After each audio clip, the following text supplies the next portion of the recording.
My name is Matt Abbott. I'm the Director of Government and Diplomatic Programs at the Chicago Council on Global Affairs. I'm pleased to welcome our guest tonight, Professor Kishore Pavani. This evening, we are on the record, live streaming, and we welcome your use of social media, though please silence your phones in advance. The Council on Global Affairs is a membership organization, and if you are a member, thank you for your support, which helps us to continue to produce affordable, accessible, and independent content. If you are not yet a member, I hope you'll consider joining at one of our membership levels, which begin at $100. For nearly a century, the Council on Global Affairs has provided an independent, nonpartisan platform for a variety of different perspectives to promote deeper global understanding and active U.S. engagement in the world. Views expressed by individuals we host are their own and do not represent institutional positions or views of the Council. Turning back to this evening's program, after Professor Mahbubani's remarks, we will open up to your questions, which we will take from in the room and via our online platform, which can be accessed by typing chi.cnf.io into your browser. I will now briefly introduce our speaker. Kishore Pavani is Dean and Professor in the Practice of Public Policy at the Lee Kuan Yew School of Public Policy at the National University of Singapore. He previously worked in the Foreign Service of Singapore, where he served 2 stints as Singapore's ambassador to the United Nations and as president of the Security Council. Tonight's program, Professor Mahbubani will be signing his new book, The ASEAN Miracle, A Catalyst for Peace, which is for sale by the bookseller at the table to your right. Thank you, and please join me in welcoming Professor Kishore Pavani.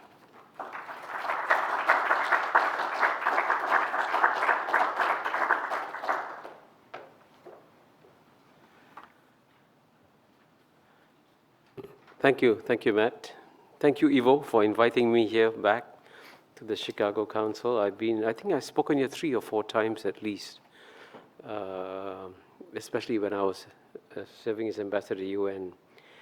So let me begin by saying that even though I'm here to talk about the book, The ASEAN Miracle, I want to actually begin by trying to explain why the Southeast Asian story is of great global significance today.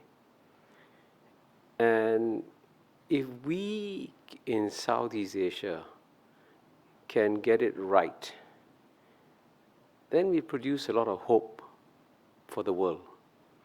So what do I mean by that? Well, the most important thing that's happening in our world on a daily basis, on a minute-by-minute basis, is that the world is shrinking. It's becoming smaller and smaller. And as Kofi Annan would say, we live in a very small, interdependent global village. So the result of that is that civilizations that used to be separated by huge bodies of water, by distances, are now being sort of pushed together and have to live together very closely. And you see the results of that is some friction. And you can see, for example, such to say an obvious fact, right? That the level of distrust between the West and the Islamic world is at a high now.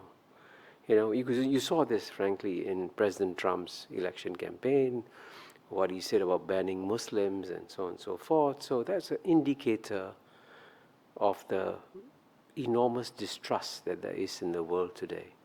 So many people have come to the rather pessimistic conclusion that we who belong to different tribes, different societies, different cultures, can't get along with each other. That seems to be the sort of consensus, right? Well, this is why the Southeast Asian story, as our book documents, is very important. Because if you are moving towards a multi-civilizational world, which is what our world is becoming, then you want to look for a multi-civilizational laboratory in the world where all the different major, for example, religions sit together at peace. And there's only one corner in the entire planet Earth where all the major religions sit together in peace. I mean, do a quick mental tour. Go to Latin America, go to Africa, go to South Asia. No. Southeast Asia, out of a population of 650 million or so now, has maybe about 240 million Muslims, 120 million Christians, 150 million Buddhists, 7 million Hindus, and you have Taoists, you have Confucianists, and we also have a good fair share of communists in Southeast Asia. That's what's so amazing. And this region, if the world was falling apart, the first place to fall apart should be Southeast Asia. But this is what the ASEAN miracle is about. Quite remarkably, the most diverse corner of planet Earth has ended up as one of the most peaceful corners and also produced the second most successful regional organization in the world after the European Union. So it's a story not just about Southeast Asia. It's a story that holds great relevance for our world today. And that's why my co-author, Jeffrey Sung, and I decided to bring out this book this year on ASEAN, because on 8th August this year, 2017, ASEAN will be celebrating its 50th anniversary. So what I plan to do in my remarks today, since the number 5 seems to be lucky for ASEAN because it was founded by 5 member states 50 years ago, and with a 5-letter name, ASEAN, I said, okay, let me make 5 points about ASEAN. And the first point I'm going to talk about is why ASEAN should have failed. In fact, it should have died at birth in 1967. Then, second point I'm going to talk about is why ASEAN succeeded. It's quite a it's a big surprise that it succeeded. And then third, what are the benefits that ASEAN has provided as a result of its success? Fourth, what are the dangers that ASEAN faces today? And finally, what should ASEAN do to face its new dangers? These are the 5 parts I'm going to speak about. So let me speak about first why it should have failed. And frankly, if I was a betting man on 8th August 1967, on the day when ASEAN was founded, I would have bet they would have died within a few years. And if anyone had told me it could last 50 years, I said, you must be smoking something, right? And then me give you reasons why it should have failed. Before ASEAN, there were 2 efforts to set up Southeast Asian regional organizations. One was called ASA, one was called Mafilindo. Both died within 2 years.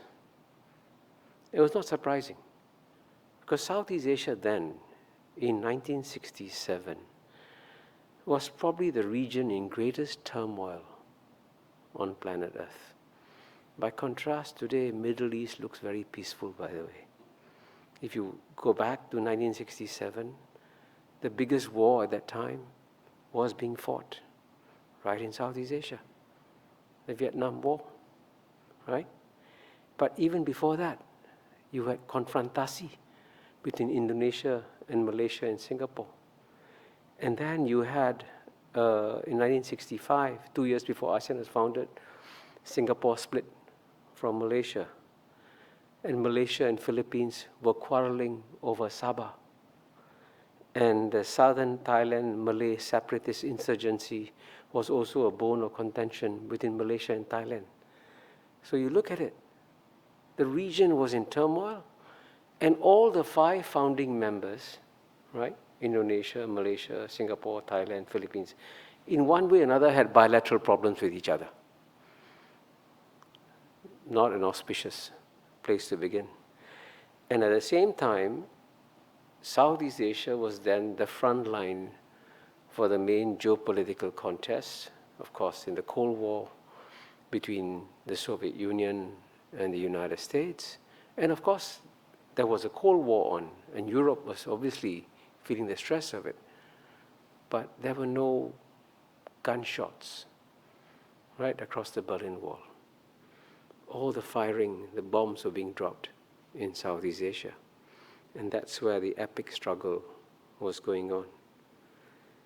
And in addition to this geopolitical contestation, as I mentioned just a few minutes ago, Southeast Asia is so diverse, right? In the book, I talk about the 5 founding Sinus of the Asean Charter. One was a Buddhist, Tanat Koman. 2 were Muslims, Adam Malik and Tun Razak. One was a Filipino, was a Christian, and the one from Singapore was a lapsed Hindu.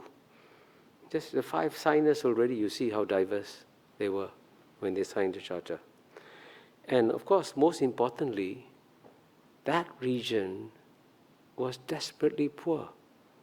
You had very poor developing economies, low per capita income, and in most parts of the world, when poor countries try together and collaborate, they end up fighting or quarreling with each other.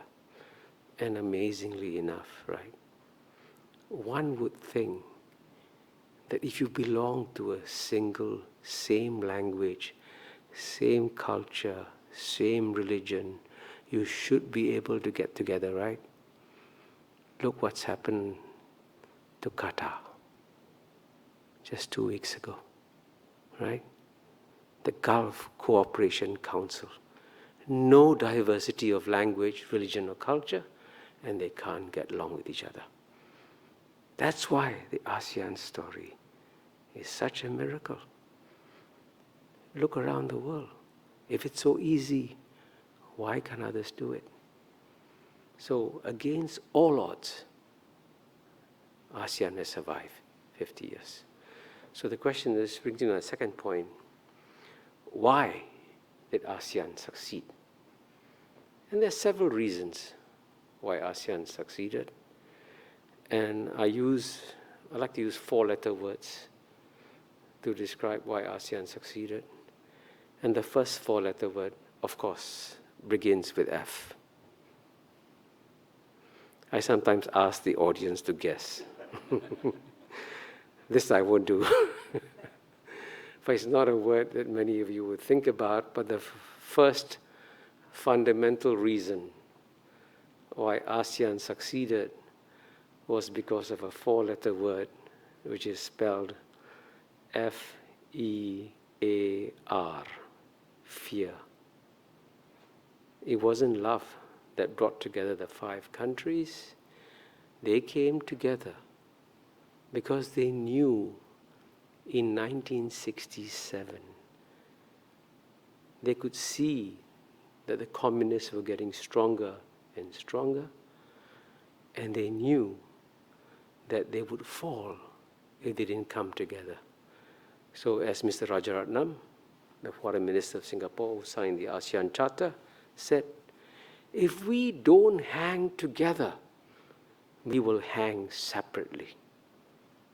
You all know what that means, right? But the Thai delegate put up his hand and said, Minister Rajaratnam, why are you only giving us 2 options of being hanged? That, by the way, is a true story which we put in the book. And that is it's just a perfect illustration of how you can have such misunderstandings in Southeast Asia. So Mr. Rajaratnam explained what he meant by hanging together or hanging separately. And as a result of that fear, they came together and said, okay, we'll try in one way or another to work together. And then the second 4-letter word is luck, L-U-C-K. You know, sometimes you have accidents of history.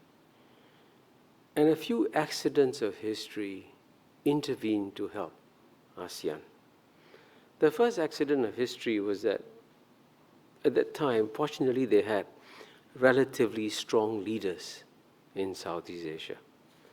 So you had President Suharto in Indonesia, you had Mr. Lee Kuan Yew in Singapore.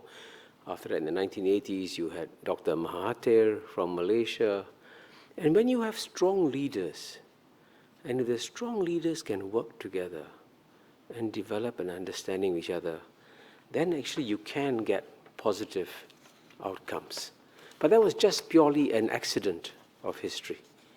And actually what was also amazing is that even though these strong leaders had very different mindsets, they could get along with each other. I mean, you had Lee Kuan Yew, who was a Cambridge-trained lawyer. I mean, when he spoke, he sounded more like an Englishman than a Singaporean Chinese. Then you had President Suharto, who had a completely Javanese mindset. Little exposure to the West. And in his Javanese mindset, if he smiles at you like this, he means yes. If he smiles at you like this, he means no. And you've got to figure that out. It's quite a different world. It's almost like two huge, differently cultural universes. They shouldn't have got along, but they did. That's luck also. But what was even more important was that, there was this huge geopolitical contest going on. Initially, it was just supposed to be between the communist bloc and the United States. But luckily for ASEAN, 2 years after it was formed, the Sino-Soviet split emerged. And as you know, there was a clash. I'm sure Ivo knows more about this than I do. There was a clash between the Chinese and Soviet soldiers in 1969, and then they began to split. And as that split began, I think it began to create space for Southeast Asia. It would have been much worse for Southeast Asia if you had Soviet Union, China, all working together, right? When they split, the doors open. And of course, as you know, as a result of that also, the United States moved close to China. Henry Kissinger went to China. And even though the United States, as you know, lost the war in Vietnam, United States left, immediately after that, Vietnam, Laos, and Cambodia, as you know, there was a split. Vietnam invaded Cambodia, and after Vietnam invaded Cambodia, United States, China, and ASEAN in a triangle worked together very hard to reverse the Vietnamese occupation of Cambodia. And I can tell you, because I was personally involved in that process when I served as Singapore's ambassador to the UN from 84 to 89, it was a formidable coalition to have United States, China, ASEAN working together. And that created habits of cooperation also among the ASEAN countries. And so a common struggle supported by two great powers, also the luck of that brought ASEAN together. So in the 1980s was a very critical period for ASEAN's success. And so, as you know, when ASEAN meetings were held year after year, more and more countries would come to attend ASEAN meetings. So again, emphasizing the centrality of ASEAN in that process. But the third four-letter word on why ASEAN succeeded, none of you will guess. And I suspect you'll also be skeptical when I tell you what that four-letter word is. It begins with a G, is G-O-L-F,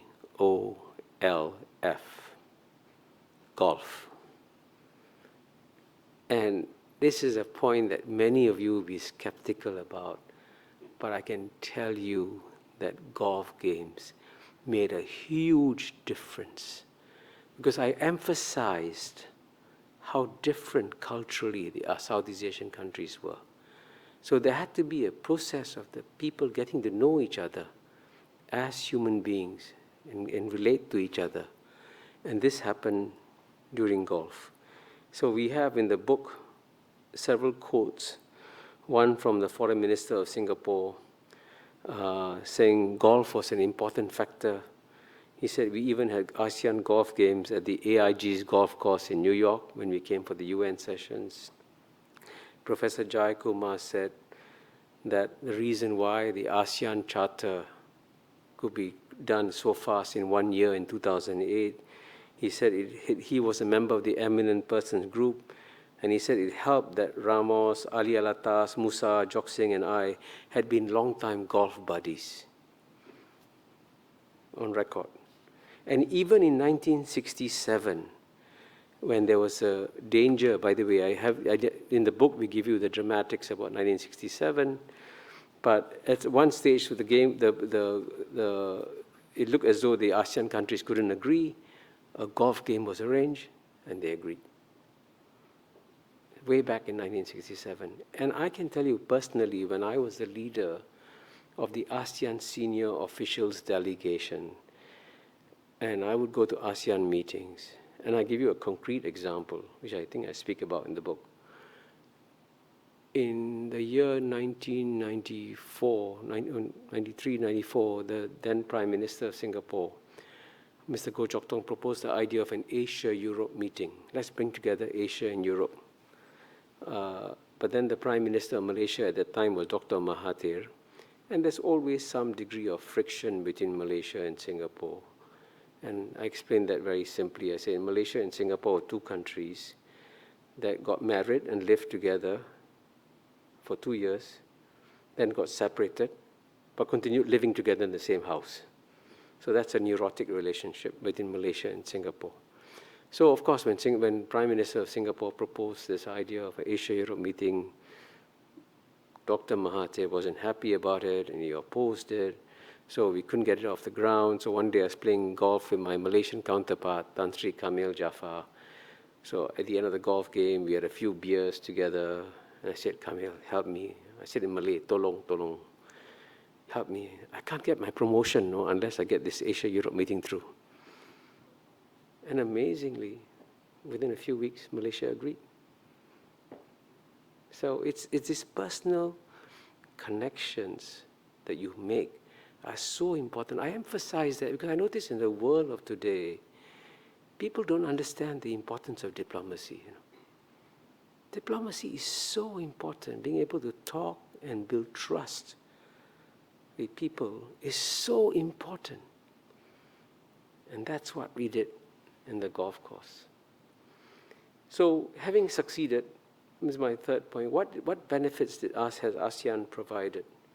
I think they're huge benefits, but I would highlight three. One is, of course, as a result of ASEAN, we have peace in one of the most diverse corners of planet Earth. I mean, if ASEAN had delivered nothing but peace, that would be enough. I mean, just look around the world. I mean, just go to, even in South Asia, till today, there's tensions between India and Pakistan, sometimes shootings going on. You look at the Middle East, right? Still some conflicts going on. Even around Europe, right? When the Cold War ended, everyone thought that the Balkans of Europe would remain peaceful, and the Balkans of Asia, which is what Southeast Asia is called, would see war, right? The opposite happened. The Balkans of Asia had no war. The Balkans of Europe saw the war. Why? ASEAN prevented the war. So that contribution alone. So even though we haven't, by the way, I must emphasize, this is an area where the European Union is clearly ahead of ASEAN. Because in Europe, you don't just have zero wars, you have zero prospect of war. I'll take bets with any of you that UK and France will not go to war, that Germany and France will not go to war, right? That's amazing. Now in ASEAN, we have not yet, we have zero wars, but we haven't achieved the EU gold standard of zero prospect of war. But we are moving in that direction. Once you stop fighting, stop firing each other, you create habits that stay. And the habit of peace has now entered Southeast Asia. And then, of course, the second thing that ASEAN has done is deliver prosperity to Southeast Asia. And it's quite amazing. I began my talk by saying that ASEAN was a group of poor developing countries, and many of them are still developing. But combined together, The ASEAN countries have now formed the 7th largest economy in the world. And by 2050, ASEAN will become the 4th largest economy in the world. Amazing. You know, and ASEAN is very strange. They make all kinds of agreements and they never implement them. It's a fact about ASEAN. And I always say, if you understand ASEAN, it walks like a crab, you know. It takes 2 steps forward, 1 step backwards, 1 step sideways, you know. So you watch it in slow motion, ASEAN is always going in circles, right? They announce agreements, never implement them, and so on and so forth. But you slice ASEAN decade by decade. 1970, combined ASEAN GNP here. 1980, ASEAN GNP here. 1990, ASEAN GNP year. 2000, ASEAN GNP year. Every 10 years, they seem to leap forward. Amazing. They don't implement the agreements. They go backtrack. They fight. They squabble. But they keep moving on. And so the statistics on the economic growth of ASEAN are quite phenomenal, you know. You know, you look at Thailand's economy, just in, let's say, in the space of 25 years, it went from an $85 billion economy to a $400 billion economy, multiplied 5 times. Vietnam went from a $6 billion economy to a $190 billion economy, multiplied over 30 times. Malaysia went from a $44 billion economy to a $300 billion economy, 6 times. You can go on and on. And that's the story of ASEAN, that it created a kind of ecosystem of peace, which then created an ecosystem of collaboration, which then delivered economic development to the ASEAN countries. And you know, if you go back and look for a statement made by the president of World Bank, the current president of World Bank, President Kim, he said Vietnam's success after it turned around and joined ASEAN, right? Its economic success is absolutely mind-boggling. And surely some of that is due to Vietnam joining ASEAN. And what's remarkable is that ASEAN was formed, as I mentioned, to fight the Vietnamese expansion. We fought against the Vietnamese in the 1980s, and by 1995, Vietnam was a member of ASEAN. Now, that's not easy, you know. Just look at the relations between Russia and Europe today. They were adversaries. You thought they would come together. Now the distrust is there. Look at, there should have been a similar distrust within Vietnam and the 5 countries. Gone. Amazing. So the prosperity it has delivered is amazing. But one other equally important role that ASEAN has played is that ASEAN is the only organization that is trusted by all the powers, great powers in the region. So the only place where they come to meet every year is at the ASEAN meetings. And there was one time, I forget, 1998, 1999, China-Japan relations went down after Jiang Zemin's failed visit to Japan. The leaders of China and Japan couldn't talk to each other. Relations froze. So they wanted to find a face-saving way of unfreezing the relationship. What did they do?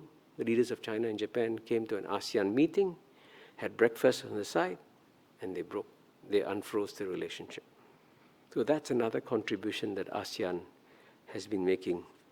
And if you attend the ASEAN meetings, it's amazing how much connections take place as a result of ASEAN. But having said that, let me now come to the dangers that ASEAN faces. And despite its great success, it faces some great dangers today. And the biggest danger it faces today is geopolitical rivalries. Now, it doesn't take a great genius to say that the most important geopolitical relationship in the world is always between the world's number one power and the world's number one's emerging power. The world's number one power is United States. The world's number one emerging power is China.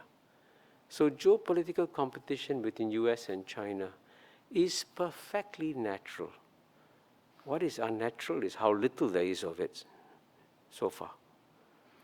But the one place where they may begin to have quarrels is Southeast Asia.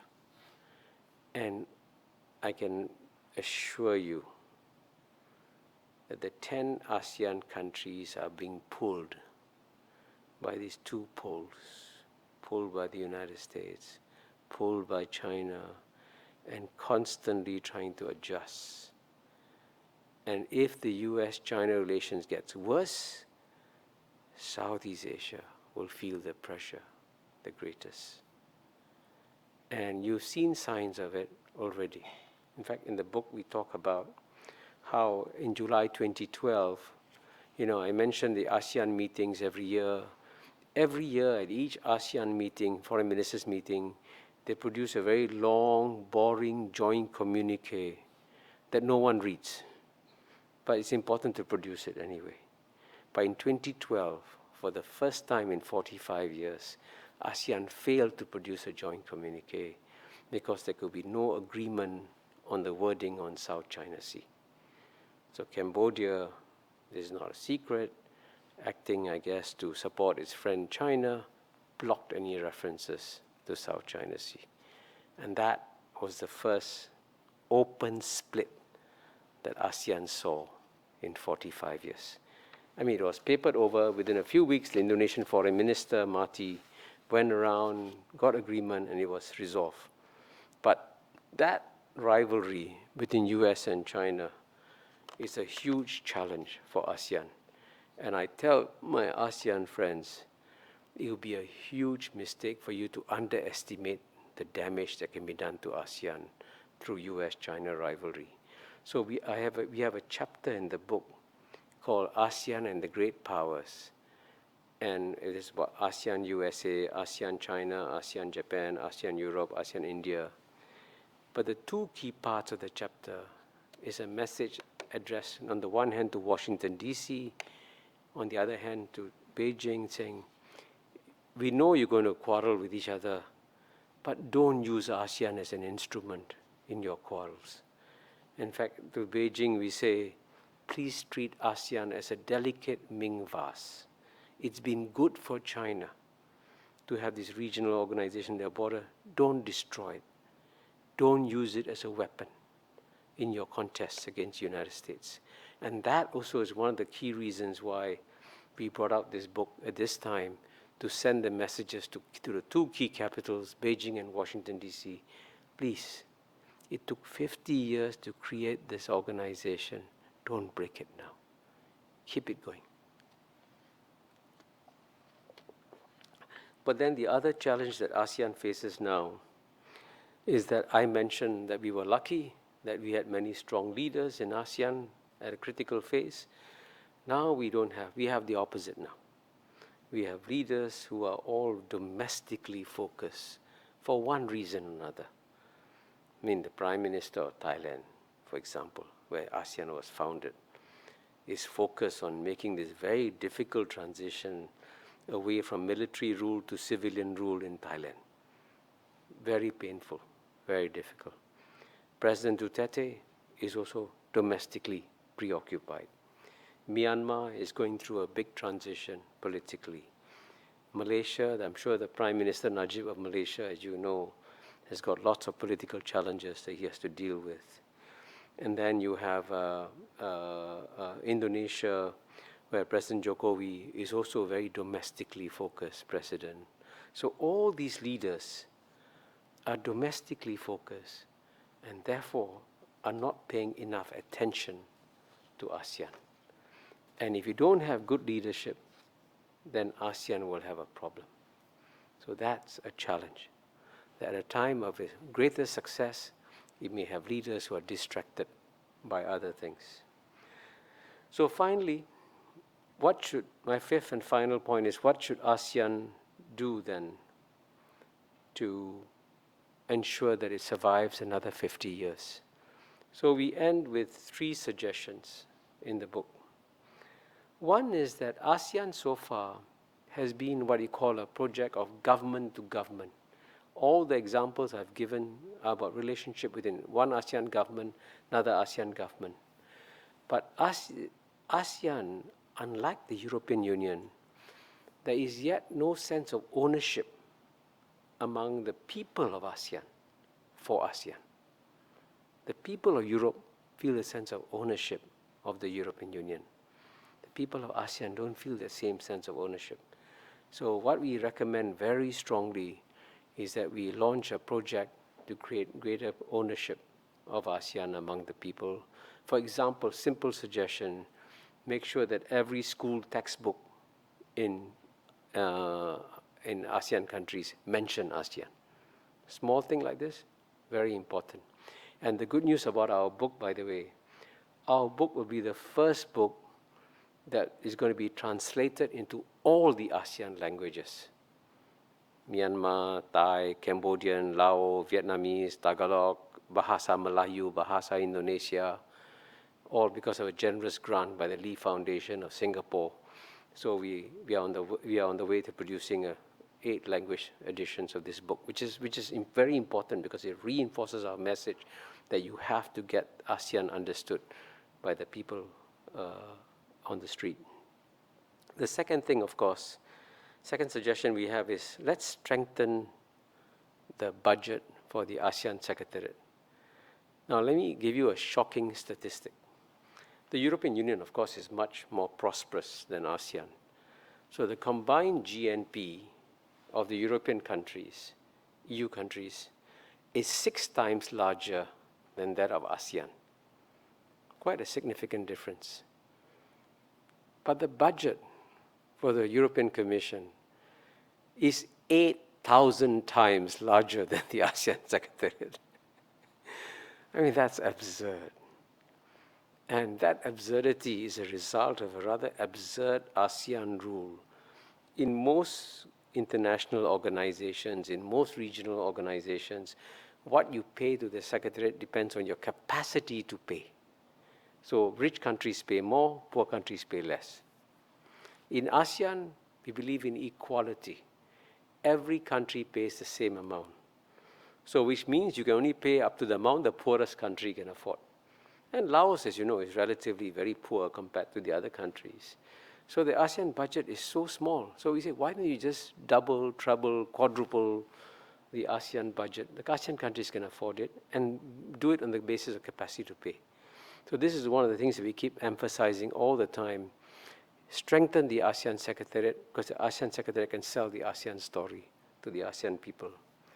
And the final point I'm going to conclude with is that we hope that the rest of the world also will begin to see in a sense, the metaphysical value of ASEAN. And I began my remarks by talking about how people today are fearing a clash of civilizations around the world. Well, why don't the world look at ASEAN and say, why is it there's no clash of civilizations in ASEAN? What lessons can we learn from ASEAN? So if the rest of the world can begin to take a greater sense of ownership of the ASEAN project, then that too will help ASEAN endure and make sure that ASEAN will be around 50 years from now. So with that, let me thank you very much once again for this opportunity to share ASEAN with you.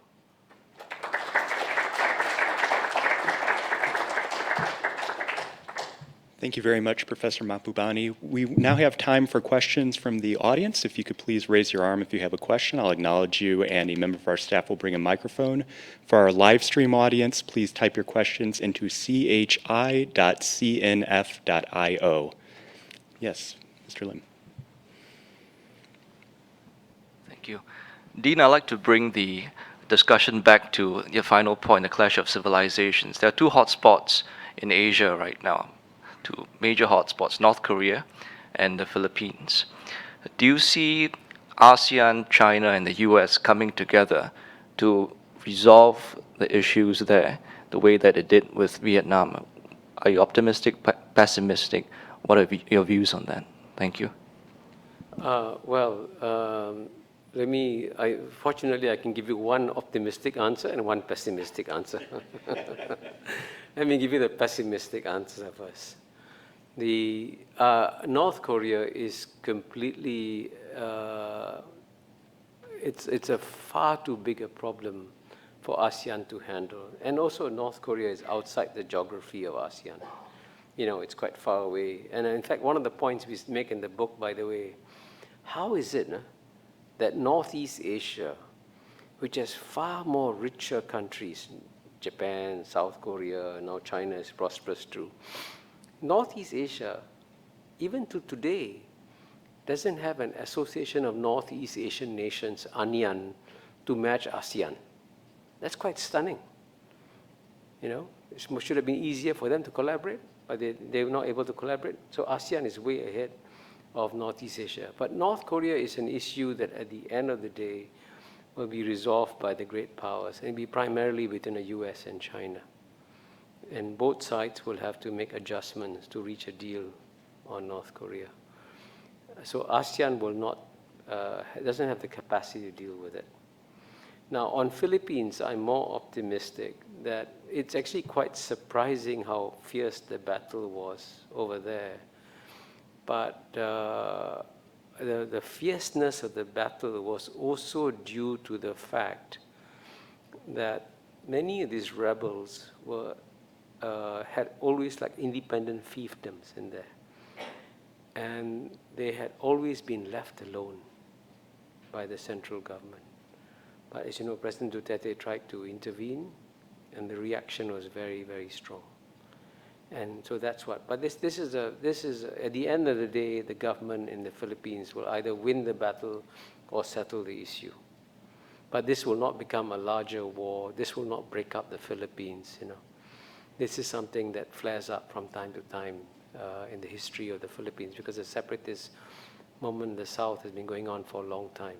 So the only question is whether it goes up or goes down, and so on and so forth. But it will not break up the Philippines, nor will it lead to any kind of regional war. In fact, actually, it is leading, surprisingly, Indonesia, Malaysia, actually have also invited Singapore to join in patrols between Mindanao and Borneo.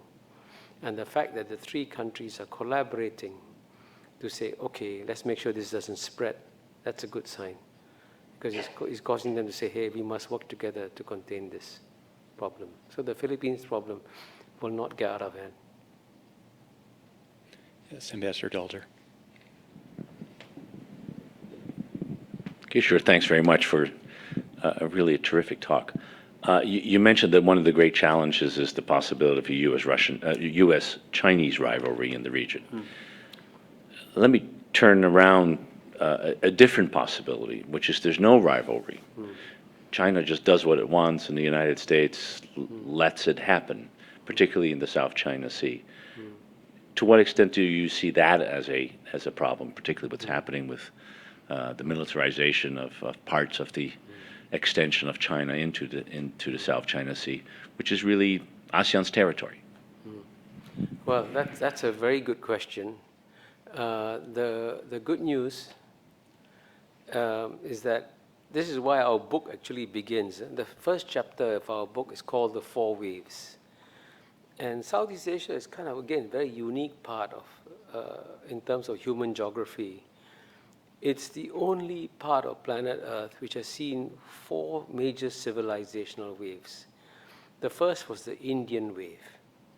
And so what is interesting about Southeast Asia is that out of the 10 members of ASEAN, 9 of them have an Indianized cultural base. Only one, Vietnam, has a Sinic cultural base. That was the Indian wave, over 1,000 years. Then you had a Chinese wave, also over 1,000 years. And one of the paradoxes about Southeast Asia is that you had lots of Indianized kingdoms, even Hindu kingdoms in Southeast Asia in the first millennium. But none of the Hindu kingdoms paid tribute to India. They all sent tribute to China. And so there's a very deep and long historical relationship between China and Southeast Asia. So as China becomes more and more powerful, its influence will just naturally grow. And even Vietnam, and I know Vietnam has had the most troubled relationship with China. They've been neighbors for 2,000 years. Vietnam was occupied by China only for 1,000 years. That's all. Then it remained 1,000 years at peace. But there's a very famous Vietnamese saying that to be a leader of Vietnam, you must be able both to make peace with China and to stand up to China. And if you can't do both, you cannot be a leader of Vietnam. So there's deep wells of history in the relations between China and Southeast Asia. So if the United States withdraws completely from the region, which, by the way, may happen 100 years from now, for example, then the traditional balances will emerge. And I would say India becomes stronger and stronger. And India is, according to PricewaterhouseCoopers, in PPP terms, the number one economy in the world will be China, number two, India, number three, United States of America. Then the Indian influence will also come back. So the traditional pre-Western wave of influences will come back into Southeast Asia. And there'll be all kinds of adjustments that'll be made. And at the end of the day, the important question to ask, let's say if the United States leaves, will there be war over the South China Sea? I'll take bets with any of you, there'll be no war. There'll be all kinds of bilateral deals. In fact, the bilateral deals, I gather, have begun already. Very carefully, very subtly, under the radar, and so on and so forth. So you notice, when you pick up the newspapers today, you rarely hear about the South China Sea. There was a time, 2012, 2013, 2014, every day something on South China Sea. Now silence. And as you know, China and ASEAN countries have just agreed a few weeks ago on a code of conduct. They met in Beijing. So they're working towards containing the problem. Because I think one of the key messages in the book is that I've told the Chinese this: you overstepped on the South China Sea. You pushed too hard, and there's a backlash. And I think the Chinese, to some extent, have got the message. And they've tried to be a bit more gentle on the South China Sea. Of course, they're helped by the fact that in the Philippines, the president completely switched. I mean, I'm surprised how Philippines used to be the most, had the greatest degree of antipathy towards China. Now it is probably one of China's best friends. So all these things happen. But what's going to happen is that you have to adjust to a great power in your neighborhood. But the only piece of good news, Ivo, is that I'm very certain that there'll be no Monroe Doctrine over Southeast Asia. Consul General, please. Hi, Ambassador. I'm Jean Calonghe, Consul General of the Philippines. And thank you for your remarks. You made an excellent presentation. But I'd like to react on what you said, that the reason there is rebel action in Marawi City is because of neglect by the central government. I don't know if you know, it's easier for a Muslim to join government than a Christian. Relatively speaking, if one wants to join the armed forces or the foreign service, there's a lot of leeway for a Muslim to do it. The other thing is they have an autonomous government. So whatever happens there, there's a lot of responsibility on the Muslim government. The Autonomous Region of Muslim Mindanao, that's what it's called. And President Duterte himself is from the south, not in the Muslim areas, but there's an upward mobility open to everyone, including our Muslims. That's my comment. I don't have a question for you. The other comment I'd like to make is on the comment of the gentleman who made a question that the Philippines has become a flashpoint. It's an internal problem. There are more casualties in some shooting incidents here in the U.S. than the number of casualties there suffered initially by and it's handled by the Philippine forces on their own. Thank you. you. It's a domestic problem, in other words. Yeah. We'll turn now to a question from our live stream audience. What can ASEAN teach the European Union as the EU struggles with the rise of populism, lackluster economic growth, and threats like terrorism? Well, I mean, we do have a section on lessons the European Union can learn from ASEAN. And the most obvious one is, number one, the European Union is very much, as I say, more successful than ASEAN, but it remains a mono-civilizational club. They all belong to the Greco-Roman culture, whatever it is. And as you know, Turkey applied to become a member, I think 30 years ago or something like that. After that, 15 other European countries applied, and they all got in. Turkey never got in. And I actually think the European Union should have found a creative way of bringing Turkey into the European Union. So, for example, you can say, okay, Turkey, you're special, we'll make you a full member of the common market, and so on and so forth, but let's not have freedom of movement of labor from Turkey. That's all. That was the main force of concept. You can be creative. And one thing that one formula that ASEAN has, which is wonderful, is ASEAN has in the EU, before the EU does anything, everybody must agree, and they must negotiate a very long legalistic arrangement. ASEAN agreements are 2-3 pages, very simple. And also, if you agree, 10 of us agree, we might say, okay. 2 of them will say, actually, I'm not ready yet. They say, okay, we have ASEAN minus X principle. So the 8 of us will go first. You two, take your time, join us when you can. So EU should try EU minus X principle and say, okay, maybe we'll let you do your own thing for a while, come back and do the full thing. But the EU doesn't have that flexibility that ASEAN has. And the other fundamental mistake that EU has made, frankly, which I wrote about in an essay called The West and the Rest in 1993 in National Interest, is that the EU has never succeeded in sharing its economic development just across the Mediterranean with North Africa. North Africa is so near. That's why you have thousands of people trying to cross the Mediterranean. Now, whereas in ASEAN, the amazing thing is that the prosperity is seeping to all societies. So in Asia, we are lucky that Japan was the first Asian country to modernize. Japan's success inspired the Four Tigers. The Four Tigers inspired some other ASEAN countries. That inspired Deng Xiaoping. Deng Xiaoping then inspired India. And so throughout Asia, there's a kind of learning journey that is happening. For whatever reason, the gap between Europe and North Africa is so huge and very dangerous. And so that's something that European Union can learn from ASEAN, how to handle different cultures and civilizations, work with them, and make sure they prosper also. Yes, sir. And a microphone's on its way, sir. And a microphone is on its way. Hi, I just want to comment about your assessments towards the current status of Indonesia's foreign policy. I don't think it's really correct to say that Indonesia is more on the domestic matters. Just last year, for example, Indonesia became... Sorry?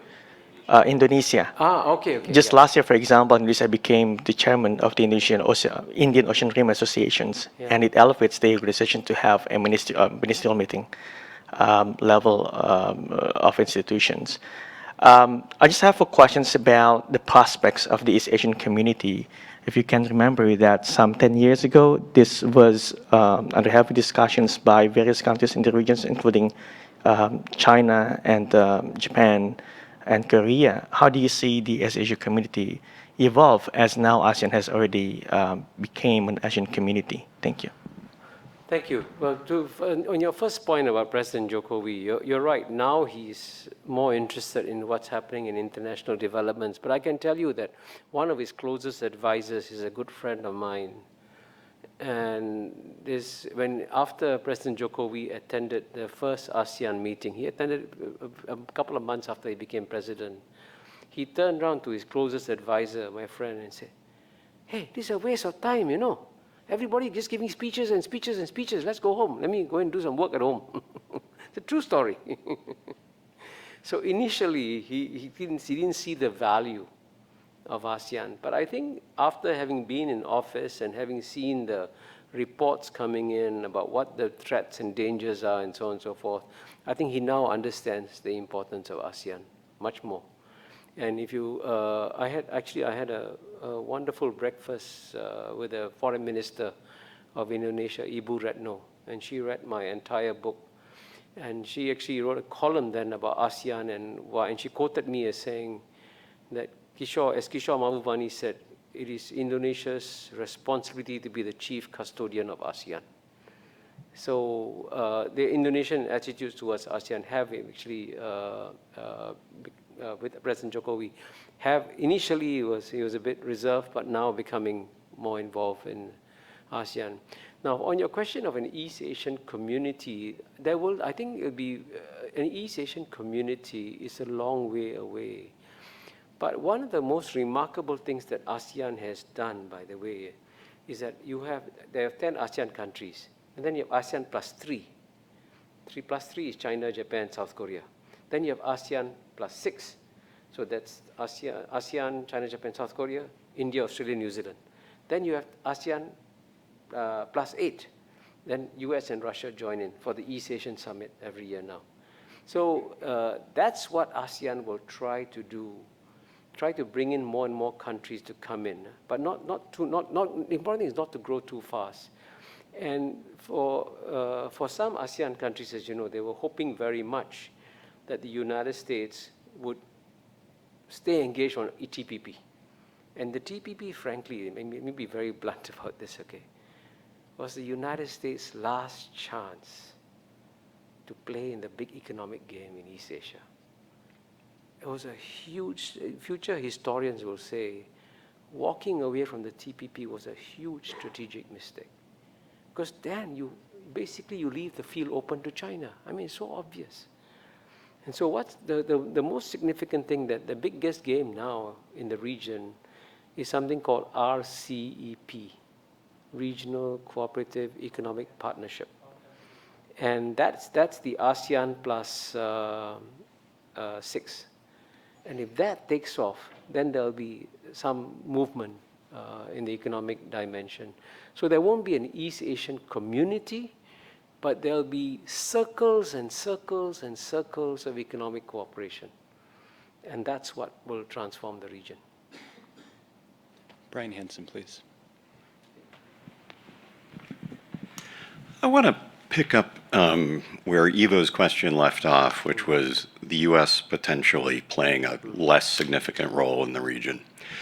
And you talked about one of your recommendations in your book is for the major powers not to split apart ASEAN. And in response to Ivo's question, you talked about bilateral deals already being cut. What is your sense of what China wants and how it views its interests in terms of ASEAN and its continued role in the region, or minimizing it? Well, number one, just to go back to the US and Southeast Asia, I want to emphasize one thing. In fact, we say that very categorically in the book. There are huge, reservoirs of goodwill towards America and Southeast Asia. And paradoxically, the one country where you have the highest amount of goodwill towards America is the country that's received the most amount of American bombs, which is Vietnam.